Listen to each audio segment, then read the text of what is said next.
ಸ್ನೇಹಿತರೆ, ಎಲ್ರಿಗೂ ನಮಸ್ಕಾರ. ನೋಡಿ, ದೇವಸ್ಥಾನ ಒಂದು ಕಾಣ್ತಾ ಇದೆ. ಈ ದೇವಸ್ಥಾನ ಯಾವುದೆಂದರೆ ಶ್ರೀ ನಂಜುಂಡೇಶ್ವರ ದೇವಸ್ಥಾನ ಅಥವಾ ಶ್ರೀಕಂಠೇಶ್ವರ ದೇವಸ್ಥಾನ. ಈ ದೇವಸ್ಥಾನವು ಮೈಸೂರಿನ ನಂಜನಗೂಡು ಪಟ್ಟಣದಲ್ಲಿ ಬರುವಂತಹ ಒಂದು ಪವಿತ್ರವಾದ ಪುರಾತನವಾದ ಒಂದು ದೇವಾಲಯ. ಇದು ಸುಮಾರು 1000 ವರ್ಷಗಳ ಹಿಂದೆ ನಿರ್ಮಾಣವಾಗಿರುವಂಥ ಈ ಒಂದು ದೇವಸ್ಥಾನದ ಬಗ್ಗೆ ಕೆಲವೊಂದಷ್ಟು ಇತಿಹಾಸ ಪುರಾವೆಗಳು ಇದ್ದಾವೆ. ಆ ಇತಿಹಾಸ ಏನು ಅಂತ ಈ ವಿಡಿಯೋ ಮೂಲಕ ತಿಳಿದುಕೊಳ್ಳೋಣ. ಈ ನಂಜುಂಡೇಶ್ವರ ದೇವಸ್ಥಾನವು ಕರ್ನಾಟಕ ರಾಜ್ಯದ ದಕ್ಷಿಣ ಭಾರತದ ಹಿಂದೂ ತೀರ್ಥ ಯಾತ್ರಾ ಸ್ಥಳವಾದ ನಂಜನಗೂಡು ಪಟ್ಟಣದಲ್ಲಿ ಇರುವಂತಹ ಅತ್ಯಂತ ಪುರಾತನವಾದ ದೇವಾಲಯವಾಗಿದೆ. ಇದು ನಂಜುಂಡೇಶ್ವರ ದೇವರ ಪುರಾತನ ದೇವಾಲಯವಾಗಿದೆ. ಈಶ್ವರನಿಗೆ ಇರುವಂಥ ಮತ್ತೊಂದು ಹೆಸರೇ ನಂಜುಂಡೇಶ್ವರ. ನಂಜು ಅಂದರೆ ವಿಷ ಅಂತ, ಉಂಡ ಅಂದರೆ ಸ್ವೀಕರಿಸಿದನು, ಕುಡಿದೆನು ಅಂತ ಅರ್ಥ. ನಂಜನ್ನು ಅಂದರೆ ವಿಷವನ್ನು ಕುಡಿದನು, ಸ್ವೀಕರಿಸಿದನು. ಆ ಕಾರಣದಿಂದ ನಂಜುಂಡ ಈಶ್ವರ, ನಂಜುಂಡೇಶ್ವರ ಅಂತ ಹೆಸರು ಬಂತು.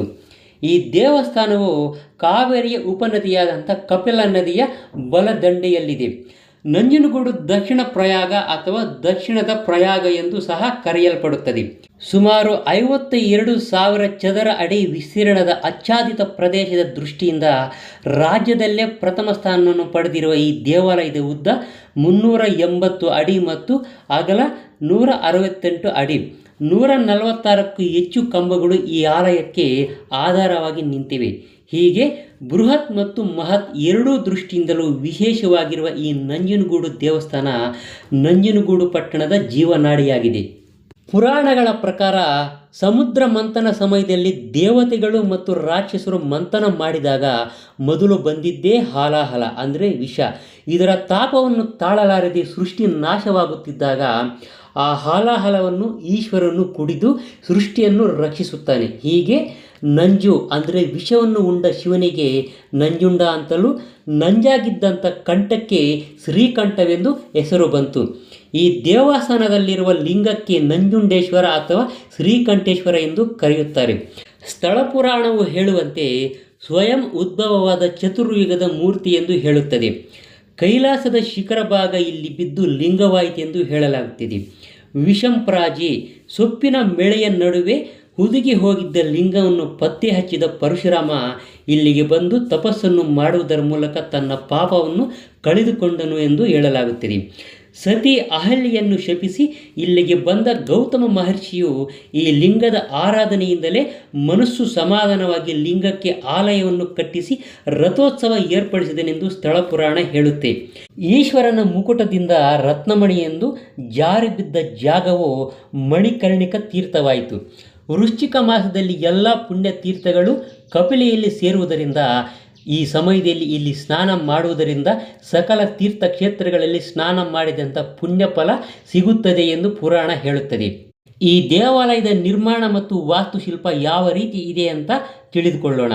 ಈ ಆಲಯವು ಮೇಲ್ನೋಟಕ್ಕೆ ದಾಕ್ಷಿಣಾತ್ಯ ಶೈಲಿಯ ಮೈಸೂರು ಒಡೆಯರ ಕಾಲದ ವಾಸ್ತು ಎಂಬುದು ಸ್ಪಷ್ಟವಾದರೂ ಸೂಕ್ಷ್ಮ ಅವಲೋಕನವು ಇಡೀ ಕಟ್ಟಡವು ಒಂದೇ ಕಾಲದಲ್ಲಿ ರಚನೆಯಾಗಿಲ್ಲ ಎಂಬುದನ್ನು ಸ್ಪಷ್ಟವಾಗಿ ತಿಳಿಯಪಡಿಸುತ್ತದೆ.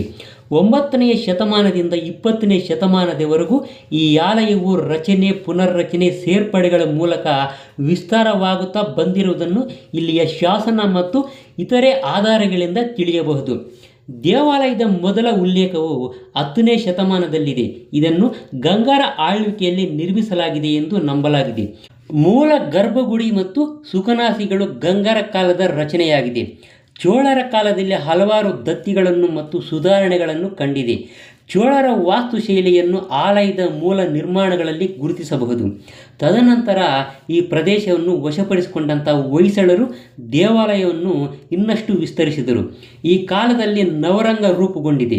16 ಕಂಬಗಳಿಂದ ಕೂಡಿದ ಅತಿ ವಿಶಾಲವಾಗಿ ನಿರ್ಮಿತವಾಗಿದ್ದ ಈ ನವರಂಗ ನಂತರ ನಿರ್ಮಾಣವಾಗಿರುವ 7 ಚಿಕ್ಕ ಗುಡಿಗಳಿಂದಾಗಿ ಈಗ 9 ಕಂಬಗಳಿಗೆ ಸಂಕುಚಿತವಾಗಿದೆ.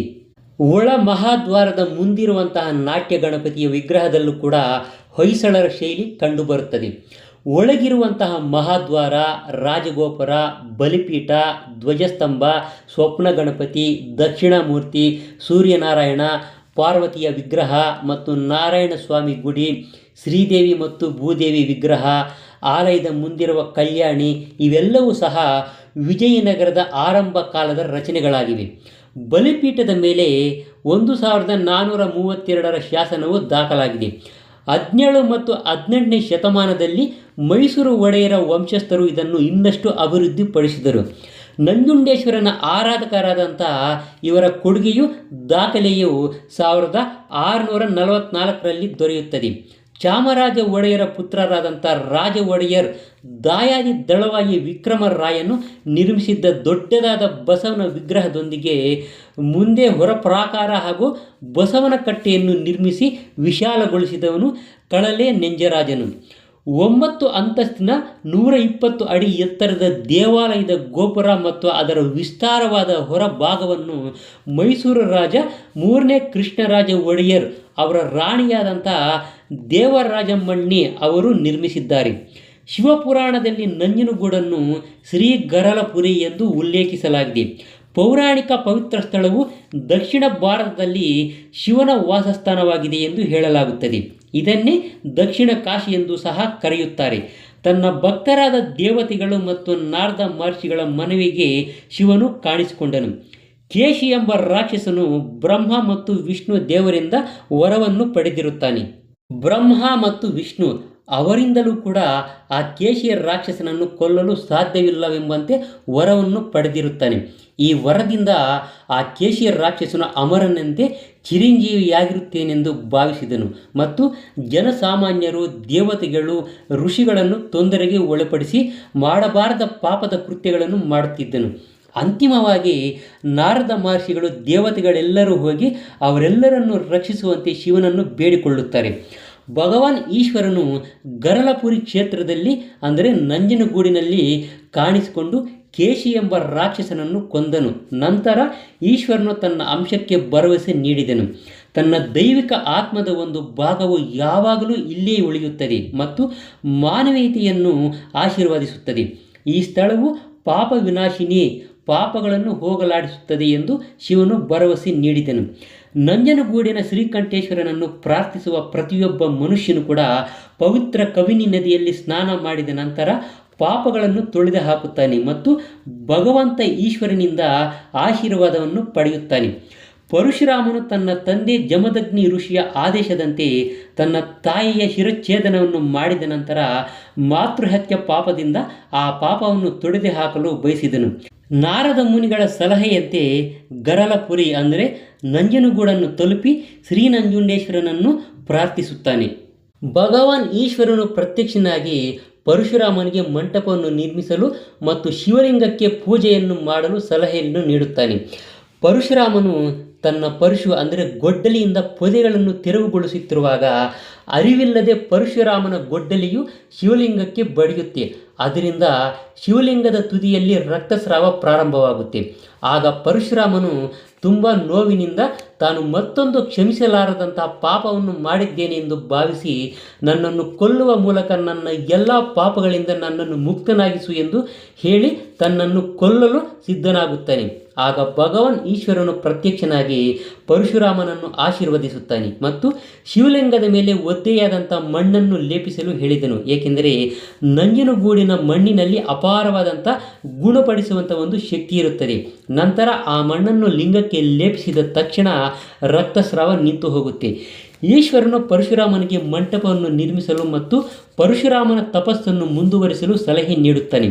ಅಂತಿಮವಾಗಿ ಈಶ್ವರನು ಪರಶುರಾಮನನ್ನು ಆಶೀರ್ವದಿಸಿದನು ಮತ್ತು ಅವನ ಎಲ್ಲ ಪಾಪಗಳಿಂದ ಅವನನ್ನು ಮುಕ್ತನನ್ನಾಗಿ ಮಾಡಿ ಅವನಿಗೆ ಅಮರತ್ವವನ್ನು ನೀಡಿದನು. ಶಿವನ ಪತ್ನಿಯಾದ ಪಾರ್ವತಿ ದೇವಿಯು ಈ ಪವಿತ್ರ ಸ್ಥಳಕ್ಕೆ ಭೇಟಿ ನೀಡಲು ಬಯಸುತ್ತಾಳೆ. ಶಿವನು ಪಾರ್ವತಿ ದೇವಿಯನ್ನು ಗರಲಪುರಿ ಅಂದರೆ ನಂಜನಗೂಡಿಗೆ ಕರೆತಂದನು. ಪಾರ್ವತಿ ದೇವಿಯು ಕಬಿನಿ ನದಿಗೆ ಹೋಗಿ ನೀರನ್ನು ಸ್ಪರ್ಶಿಸಲು ತಲೆ ಬಾಗಿದಾಗ ತನ್ನ ಕಿರೀಟದಿಂದ ರತ್ನದ ಮಣಿಯೊಂದು ನೀರಿಗೆ ಬೀಳುತ್ತದೆ. ಅದನ್ನು ಕಂಡ ಈಶ್ವರನು, ದೇವಿ, ಇಲ್ಲಿಯವರೆಗೆ ಈ ಸ್ಥಳವು ನನ್ನ ದೈವಿಕ ಆಶೀರ್ವಾದ ಮತ್ತು ಉಪಸ್ಥಿತಿಯನ್ನು ಪಡೆದಿತ್ತು. ಈ ಕ್ಷಣದಿಂದ ಅದು ನಿನ್ನ ಉಪಸ್ಥಿತಿ, ಅನುಗ್ರಹ ಮತ್ತು ಆಶೀರ್ವಾದವನ್ನು ಹೊಂದಿರುತ್ತದೆ. ಇದನ್ನು ದಕ್ಷಿಣ ಮಣಿಕರ್ಣಿಕಾ ಘಾಟ್ ಎಂದು ಸಹ ಕರೆಯುತ್ತಾರೆ ಎಂದು ಈಶ್ವರನು ಹೇಳುತ್ತಾನೆ. ನಂಜನಗೂಡಿನಲ್ಲಿ ದೊಡ್ಡ ಜಾತ್ರೆ ಮತ್ತು ಚಿಕ್ಕ ಜಾತ್ರೆ ಅಂತ ನಡೆಯುತ್ತೆ. ದೇವಸ್ಥಾನದಿಂದ ನಡೆಯುವ ದೊಡ್ಡ ಜಾತ್ರೆ ಉತ್ಸವವು ಸಾವಿರಾರು ಭಕ್ತರನ್ನು ಆಕರ್ಷಿಸುತ್ತದೆ. ಜಾತ್ರೆಯಲ್ಲಿನ ಉತ್ಸವಗಳು 5 ವರ್ಣರಂಜಿತ ರಥಗಳನ್ನು ಒಳಗೊಂಡಿರುತ್ತದೆ. ಇವುಗಳನ್ನು ರಥಬೀದಿಯಲ್ಲಿ ಸುಮಾರು 1.5 ಕಿಲೋಮೀಟರ್ ದೂರದವರೆಗೆ ಭಕ್ತರು ಎಳೆಯುತ್ತಾರೆ. ಜಾತ್ರೆ ಮುಗಿದ ನಂತರ ಮುಂದಿನ ದಿನಗಳಲ್ಲಿ ಗಿರಿಜಾ ಕಲ್ಯಾಣ 3 ದಿನಗಳ ಕಾಲ ನಡೆಯುತ್ತೆ. ಅಂತಿಮವಾಗಿ ತೆಪ್ಪೋತ್ಸವದೊಂದಿಗೆ ಕಾರ್ಯಕ್ರಮ ಮುಗಿಯುತ್ತದೆ.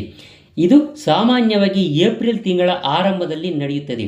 ಸ್ನೇಹಿತರೆ, ನೋಡಿದ್ರಲ್ಲ ನಂಜನಗೂಡಿನ ಶ್ರೀಕಂಠೇಶ್ವರ ದೇವಸ್ಥಾನದ ಇತಿಹಾಸವನ್ನು. ಇದೇ ಥರ ಆಸಕ್ತಿಕರವಾದ ವಿಷಯಗಳನ್ನು ತಿಳ್ಕೋಬೇಕು ಅಂದರೆ ದಯವಿಟ್ಟು ನಮ್ಮ ಸನಾತನ ಧರ್ಮ ಉವಾಚ ಅನ್ನೋ ಯೂಟ್ಯೂಬ್ ಚಾನಲನ್ನು ಸಬ್ಸ್ಕ್ರೈಬ್ ಮಾಡ್ಕೊಳ್ಳೋದನ್ನು ಮಾತ್ರ ಮರಿಬೇಡಿ. ನಮಸ್ಕಾರ.